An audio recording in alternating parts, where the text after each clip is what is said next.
So welcome to podcast number 3, Physics Chemistry, Grade 9. We're continuing to look at our data processing of the ball drop imaginary data. And today we're going to look at how to take our processed data, which we processed using Excel, and we're going to turn it into a graph to show the relationship between the height from which we drop the ball and the average time the ball takes to hit the ground. So the first thing we want to do is we want to insert a chart. Now normally on this version, to do that we need to click on the chart tab. There are various different ways with different versions of Excel, but here I'm going to click on the chart tab and insert chart.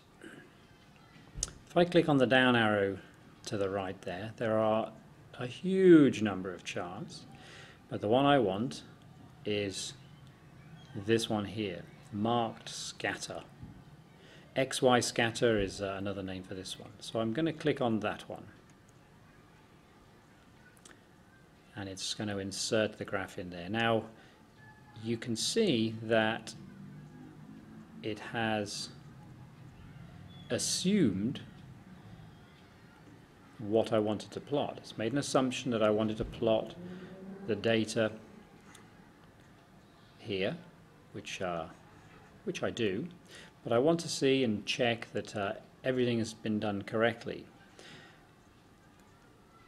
I'm going to shrink my screen down a little bit so that I can see what's going on. So I'm going to reduce it to about 150 so we can see the full graph. So we can see from the numbers, my height runs up to 1.4, height is along the bottom there, and time is on the y-axis. So that's correct, that's what I actually want. Now Excel doesn't always choose the right data, and if your data table is complicated, it could be that it automatically chooses the wrong thing to plot. I'm very suspicious of Excel, so what I like to do is to select my own data. So to do that, I want to right click or control click on the chart area, and it tells me or asks me, a little drop down menu comes and I can click select data, and in that way I can select my own data. I want to add a data series really, and this is the place where the data series appear. Now a series of data really indicates one set of data on your chart. You can have more than one set of data, but on this graph we've only got one set of data to plot. It's default and it's calling it average time in seconds, but we can call it average time. That's okay, and I'm just typing that in under the name area there. This is where you get to choose your data, choose your x values and choose your y values. The x values on the horizontal axis in this case are going to be height. So I want to select what's in there at the moment. I'm going to delete it, and I'm going to choose the data from my chart. Now this button here on the right will collapse this little box and hopefully allow me to see my data table. It's hidden behind the graph at the moment, but I can move the graph out of the way.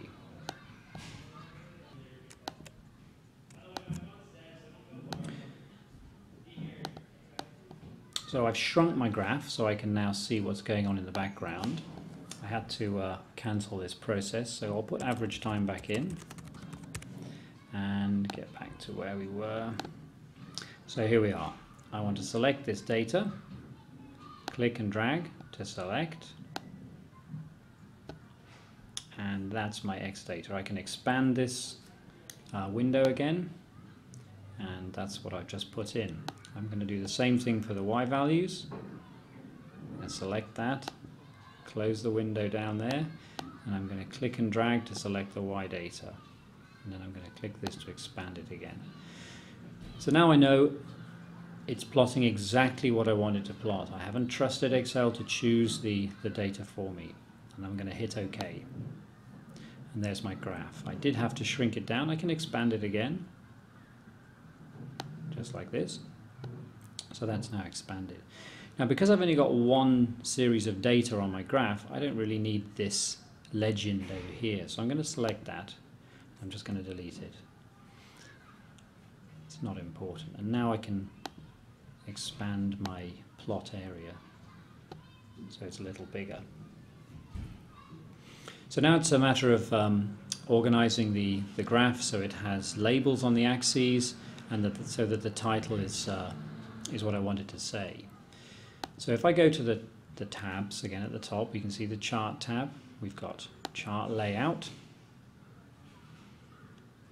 and chart layout allows me to modify the title and the axes, as you can see here. So I'm going to click on the axis title, horizontal axis title, title below the axis, and now I can type that in.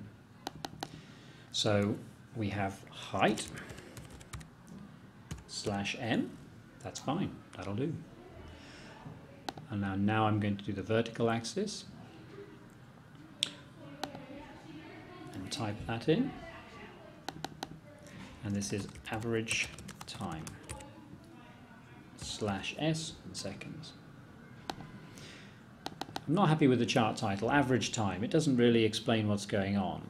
So I'm going to say height versus time of falling ball. It's a bit more explanatory, explains what's going on, how the height affects the time of a falling ball. The next thing, I want to put a trend line on there. I want to plot a line which shows what's going on. Now I need to look at that line and I want to decide whether it's a straight line or a curved line. Now if I put a straight line through this, I don't think it's going to go through 0, and I know for a fact when I drop a ball from 0 meters it's going to take 0 seconds to hit the ground. So I know this graph really should go through 0. So to plot a trend line, I need to right click or control click on a data point, and you'll see add trend line. I'm going to click that, and now I'm going to choose, and I'm going to show, or it automatically is showing me what a linear trend line looks like, and I don't like that. That's not going anywhere near 0. So I'm going to try a power fit. Linear and power fit are the two most common mathematical relationships between data in grade 9 science. So I'm going to click power and see how that looks. Now that's looking a lot better. I like the look of that. It's tending to curve down towards 0.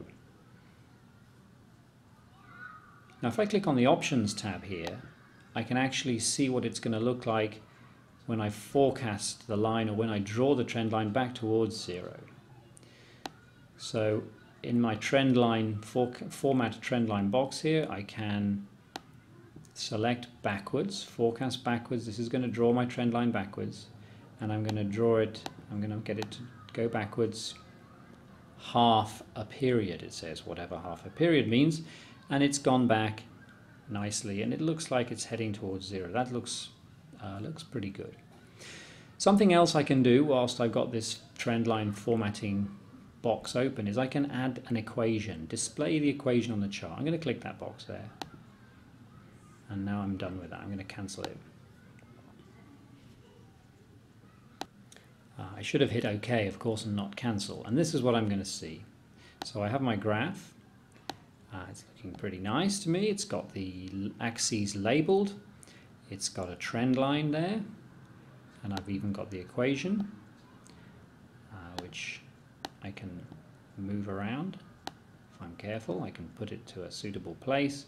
This equation states the mathematical relationship between the two variables. Now in the next podcast, I want to see how we can integrate these things, the tables and the graph, into a results section of a written lab report.